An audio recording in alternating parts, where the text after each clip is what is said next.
கடலூர் அருகே பள்ளி வேன் மீது ரயில் மோதிய விபத்தில் நிகழ்விடத்திலேயே 2 மாணவர்கள் பலியாகியிருக்கிறார்கள். அந்த வேனில் மொத்தம் 5 பேர் பயணம் செய்த சூழலில் 4 மாணவர்கள் மற்றும் ஒரு வேன் ஓட்டுநர் அடங்குவர். இதில் 2 மாணவர்கள் பலியான சூழலில் மற்ற 2 மாணவர்கள் மற்றும் வேன் ஓட்டுநர் ஆகியோர் மருத்துவமனையில் அனுமதிக்கப்பட்டு சிகிச்சை பெற்று வருகின்றனர். ஒரு மாணவர் மட்டும் மேல் சிகிச்சைக்காக ஜிப்மர் மருத்துவமனையில் அனுமதிக்கப்பட்டிருக்கிறார்.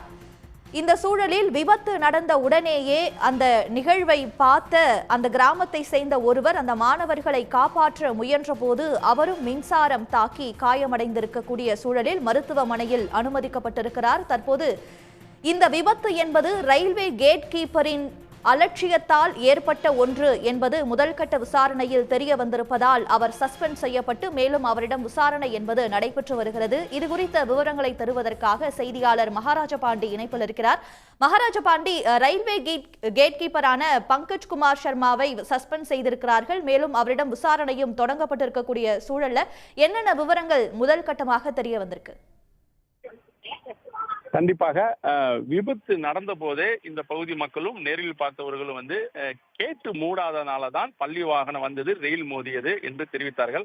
அப்படி பார்க்கும்போது கேட் கீப்பர் உடைய அலட்சி போக்குதான் காரணம் என்று முதல்கட்ட விசாரணையில் போலீசாரும் நடத்திய போது தெரிய வந்தது. இந்த கேட் கீப்பர் என்பவர் பேர் அங்கித் சர்மா. இவர் வட இந்தியாவை சேர்ந்தவர்.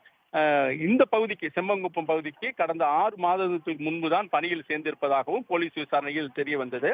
அப்படி பார்க்கும்போது கிட்டத்தட்ட சம்பவம் நடந்து 3 மணி நேரத்துக்கு பிறகுதான் போலீசார் தற்போது தகுந்த பாதுகாப்புடன், அதாவது பொதுமக்கள் தாக்கிவிடக்கூடாது, கேட் கீப்பரை தாக்கிவிடக்கூடாது என்பதற்காக அவரை பாதுகாப்பாக அழைத்து சென்றிருக்கிறார்கள்.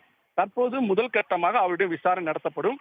விசாரணையில் அவர் அலட்சியமாக இருந்ததாக தெரிய வந்தால் அவர் மீது வழக்கு பதிவு செய்யப்பட்டு சிறையில் அடைக்கப்படுவார் என்று காவல்துறையில் தெரிவித்திருக்கிறார்கள்.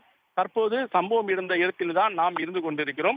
இந்த பகுதியில் இருக்கும் சுமார் 40 அடி உயரத்தின் மேல் இருக்கும் மேல்நிலை நீர்த்தேக்க தொட்டியில் இருந்து கொண்டு ஏரியல் வியூ காட்சிகளை நமது ஒளிப்பதிவாளர் வெங்கட் காட்சிப்படுத்திக் கொண்டிருக்கிறார். அதைத்தான் நீங்கள் பார்த்து கொண்டு இருக்கிறீர்கள். ஒரே நேரத்தில் கேட்டு மீட்பு பணி, விபத்தில் சிக்கி தூக்கி வீசப்பட்ட வாகனம், சிறப்பு பிரத்யேக தனி ரயில் இன்ஜின் மூலம் மீட்பு பணி, இது எல்லாமே இந்த காட்சியில் ஒருங்கிணைந்து காட்சிப்படுத்தப்பட்டு நம்ம நேரடியாக கொடுத்து கொண்டிருக்கிறோம். இந்த பகுதி என்பது தற்போது ஒரு பரபரப்பான அதிர்ச்சி தான் இன்னும் இருக்கிறது. அதிர்ச்சியிலிருந்து மக்கள் மீளவே இல்லை. அவர்கள் குற்றம் சாட்டு ஒன்று, அதாவது பாதிக்கப்பட்டவர்கள் மீட்பு பணியில் ஈடுபட்டிருக்கும் போது அவர் நேரடியாகவே பார்த்த காட்சி என்ன சொல்றாங்களா, இந்த பகுதி, அதாவது ரயில்வே கேட்டு பகுதியில் மரங்கள் இருபுறமும் செடிகள் அதிகமாகவும் இருக்கிறது. வாகனங்கள் வரும்போது ரயில் வருகிறதா, கேட்டு மூடப்பட்டிருக்கிறதா என்பது கூட தெரியவில்லை. இதை ரயில்வே ஊழியர்கள் இதை கண்காணிக்க தவறிவிட்டார்கள். ஏனென்றால் இந்த கேட் பகுதியில் மரங்கள் வெட்டப்பட்டு ஒரு அமைதியாகவும் அதே மாதிரி தெளிவாகவும் தெரிந்தால்தான் இங்க ட்ரெயின் கேட்டு போடப்பட்டிருக்கிறதா, ட்ரெயின் வருகிறதா என்று தெரியும். அந்த இதை யாருமே செய்யவில்லை என்று ஒரு குற்றச்சாட்டை முன்வைத்தார்கள். தற்போது அதை அகற்றும் பணியில் போலீசார் ஈடுபட்டிருக்காங்க. அதே போல் ரயில்வே துறை அதிகாரிகளும் ஈடுபட்டிருக்காங்க.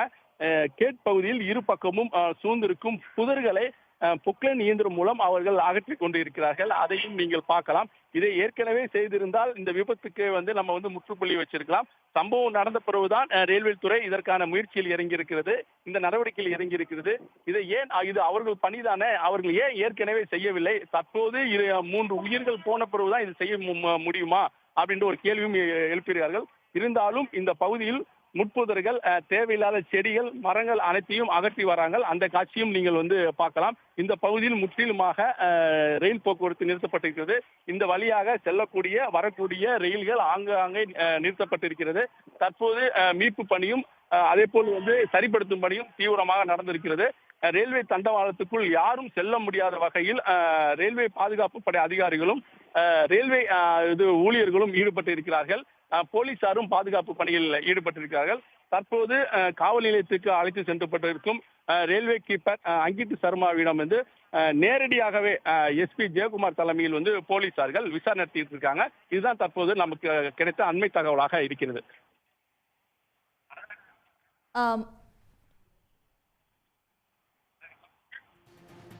மகாராஜ பாண்டி, தற்போது இந்த சம்பவம் நடைபெற்ற போது அங்கிருந்த பொதுமக்கள் சொல்லக்கூடிய விவரம் என்னன்னா, அந்த கேட் கீப்பருடைய அலட்சியம் தான் காரணம், அவர் தூங்கிவிட்டார். அதனால தான் இந்த விபத்து ஏற்பட்டது அப்படின்னு சொல்லியிருந்தாங்க. இப்ப ரயில்வே துறை சார்பாக என்ன சொல்லப்படுது? நிச்சயமாக ரயில்வே துறை அதிகாரிகள் என்ன சொல்றாங்கன்னா, நாங்கள் விசாரணை நடத்தி கொண்டிருக்கிறோம். விசாரணையில எது உண்மை, எது பொய் என்று இப்போதைக்கு எங்களால் சொல்ல முடியாது. விசாரணை நடத்தி நாங்கள் இந்த அறிக்கையை எங்க அதிகாரியிடம் தெரிவிப்போம். அதிகாரிகளும் நேரடியாக எங்க களத்துக்கு வர இருக்கிறார்கள். அவர்களிடம் நாங்கள் இந்த அறிக்கையை கொடுக்கப்படுவதுதான் உண்மை நிலவரம் தெரிய வரும். பொதுமக்கள் தெரிவித்த அந்த குறைகளையும் கோரிக்கையும் நாங்கள் ஏற்றிருக்கிறோம். கேட் கீப்பர் அலட்சியமாக தான் செயல்பட்டார் என்று அவர்கள் சொல்லியிருக்கிறார்கள். அதிலையும் நாங்கள் அந்த அறிக்கையில் சுட்டிக்காட்டி இருக்கிறோம். ட்ரெயின் வரும்போது கேட்டு ஏன் திறந்து இருந்தது என்பதுதான் முக்கியமான ஒன்றாக இருக்கிறது. அது குறித்தும் நாங்கள் விசாரித்து வருகிறோம். தற்போது இந்த சம்பவத்துக்கு பிறகு கேட் கீப்பர் அதிர்ச்சியிலையும் பொதுமக்கள் தாக்கியதையும் அவர் பேச முடியாத சூழ்நிலையில் இருக்கிறார். அவர் நார்மல் நிலைக்கு வந்த பிறகு போலீசார் விசாரணை நடத்த பிறகுதான் இது உண்மை நிலவரம் தெரிய வரும். அப்படி பார்க்கும்போது இது குறித்து முழுமையான விவரத்தை எங்களுடைய அதிகாரிகள் விளக்கம் கொடுப்பார்கள், அறிக்கை விடுவார்கள் என்று தெரிவித்தார்கள். மகாராஜ பாண்டி, விபத்து நடந்த இடத்திலிருந்து அந்த மின் கம்பிகளை சரி செய்யும் பணி தொடர்ந்து நடைபெற்று வருவதை பார்க்க முடிகிறது. இன்னும் எவ்வளவு நேரம் எடுக்கும் இதனை சரி செய்ய? எப்போது மீண்டும் ரயில் சேவை தொடங்கப்படும்? நிச்சயமாக, ஏனென்றால் இந்த விபத்து நடந்த போது பள்ளி மாணவர்களை காப்பாற்ற இந்த பகுதியை சேர்ந்த அண்ணாதுரை என்பவர் வந்தார். அவர் வரும்போது அந்த ரயில்வேயுடைய மின்கம்பம் சரிந்து மின்கம்பி அவர் மேலப்பட்டு தூக்கி வீசப்பட்டு அவரும் படுகாயம் அடைந்திருக்கிறார். இந்த பகுதி முழுவதுமே மின்கம்பிகள் சரிந்துதான் கிடைக்கிறது. அதை சரி செய்யும் பகுதியில் ரயில்வே ஊழியர்கள் ஈடுபட்டு இருக்கிறார்கள். மேலும் அசம்பாவிதம் எதுவும் ஏற்படக்கூடாது என்பதற்காக இந்த பகுதியை சுற்றி, அதாவது சம்பவம் நடந்த செம்மாங்குப்பம் ரயில்வே கேட் பகுதியை சுற்றி இருக்கும் கிராமங்களில் முன்னெச்சரிக்கை நடவடிக்கையாக மின்சாரமும் நிறுத்தப்பட்டிருக்கிறது. இந்த பணிகள் அனைத்தும் முடிவு செய்த பிறகுதான் கிராமங்களுக்கு மின் சப்ளை கொடுக்கப்படும். இந்த பகுதியில் மின் கம்பிகளை சரி செய்யும் பணி தொடர்ச்சியாக நடந்துபட்டிருக்கிறது. இன்னும் 1 மணி நேரத்திலிருந்து 2 மணி நேரம் ஆகும் என்று ரயில்வே அதிகாரிகள் தெரிவித்திருக்கிறார்கள். அப்படி பார்க்கும்போது மின் கம்பிகள் சரி செய்த பிறகுதான் இந்த பகுதியில் அனைத்தும் இயல்பு நிலைக்கு திரும்பும் என்று எதிர்பார்க்கப்படுகிறது. ஏனால் தண்டவாளத்தை சரி செய்யும் பணி கிட்டத்தட்ட முடிந்துவிட்டது. தண்டவாளத்தில் சிதறி கிடக்கும் பொருட்களும் அற்புதப்படுத்தப்பட்டு விட்டன. ட்ரெயின் தண்டவாளத்தில் ஓடுவதற்கான சோதனை ஓட்டம் தயாராக இருக்கிறது. ஆனால் இந்த விபத்தில் பெரிதும் பாதிக்கப்பட்டு மின்கம்பங்கள் சரிந்து மின் வயர்கள் கீழே விழுந்து கிடக்கிறது. அதை இன்னும் சரி செய்யவில்லை. அதை சரி செய்த பிறகுதான் இந்த பகுதியில் முழு வீச்சில் ரயில் போக்குவரத்து செல்வதற்கான சூழ்நிலை ஏற்படும். அதற்கான பணியில் தான் அவர்கள் ஈடுபட்டிருக்காங்க. விபத்து ஏற்பட்ட போது சம்பவ இடத்திலேயே 2 மாணவர்கள் உயிரிழந்தனர். மேலும் 2 மாணவர்கள் சிகிச்சைக்காக மருத்துவமனையில் அனுமதிக்கப்பட்டிருக்காங்க. அதுல ஒரு மாணவர் மேல் சிகிச்சைக்காக ஜிப்மர் மருத்துவமனையில் அனுமதிக்கப்பட்டிருப்பதாக அமைச்சர் கூட செய்தியாளர் சந்திப்புல தெரிவிச்சிருந்தாரு. தற்போது அந்த மாணவரின் நிலை என்னவா இருக்கு? மேல் சிகிச்சைக்காக ஒரு மாணவர் செலியன் என்ற மாணவர் புதுச்சேரி ஜிப்மர் மருத்துவமனைக்கு கொண்டு செல்லப்பட்டார். அங்கு சிகிச்சை அளிக்கப்பட்டிருந்த மாணவர் சற்று நேரத்துக்கு முன்பு இறந்து விட்டதாக அங்குள்ள மருத்துவர்கள் தெரிவித்து விட்டார்கள். அப்படி பார்க்கும்போது புதுச்சேரி ஜிப்மரில் ஒருவர் இறந்திருக்கிறார். சம்பவ இடத்தில் 2 மாணவர்கள் இறந்திருக்கிறார்கள். மொத்தம் 3 இந்த ரயில் விபத்தில் பலி எண்ணிக்கை 3ஆக உயர்ந்திருக்கிறது. இந்த சம்பவத்தில் படுகாயமடைந்த டிரைவரும் அதே போல் படுகாயமடைந்த ஒரு மாணவர் என 2 பேர் கடலூர் மருத்துவமனையில் அவர்கள் அனுமதிக்கப்பட்டு தீவிர சிகிச்சை அளிக்கப்பட்டு வருகிறது. இது தொடர்பாக அவர்களுக்கு என்னென்ன தேவைகள் வேணும், அவர்களுக்கு என்னென்ன மருத்துவ சிகிச்சை வேணும் உடனடியாக கொடுங்க, அனைத்து மருத்துவ வசதிகளும் விரைவாக செய்து கொடுக்க வேண்டும் என்று கடலூர் மாவட்ட அமைச்சர் பன்னீர்செல்வமும் கடலூர் அரசு மருத்துவமனை அதிகாரியிடம் அவர் அறிவுறுத்தியிருக்கிறார். அதன் அடிப்படைப்படி அவர்களுக்கு தீவிர சிகிச்சைகள் சிறந்த முறையில் அளிக்கப்பட்டு வருகிறது நம்ம பார்க்க முடிகிறது. உங்களுக்கு நன்றி மகாராஜ பாண்டி. அதிகாலை ஒரு 7:40க்கு இந்த செம்மாங்குப்பம் ரயில்வே கிராஸில் விபத்து நடந்ததாக கேள்விப்பட்டு எல்லாமே காவல்துறை எல்லாருமே வந்துட்டாங்க. அந்த ஸ்கூல் வேனில் 4 ஸ்டூடெண்ட்டும் ஒரு டிரைவரும் இருந்திருக்காங்க. இங்கேருந்து 1 கிலோமீட்டர் தான் அந்த கிராமம். ஃபஸ்ட்டு பிக்கப் பண்ணிட்டு இங்கே வர்றாங்க. வரும்போது அந்த விபத்து ஏற்பட்டிருக்கு. விபத்து ஏற்பட்ட உடனே அந்த இன்ஜுரி ஆனவங்களையும் அந்த இறந்தவரையும் இறந்த ஒரே ஒரு மாணவர் இங்கேயே இறந்துட்டார்.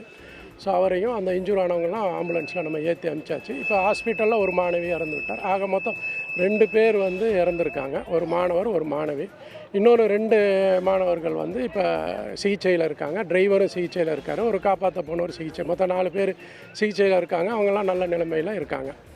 உடனடியாக இந்த ரயில்வே துறையும் ரயில்வே போலீஸ் எல்லாருமே வந்திருக்காங்க. இப்போ வந்து இந்த விபத்துக்கான காரணம் குறித்து ஆய்வு செய்துட்ருக்காங்க.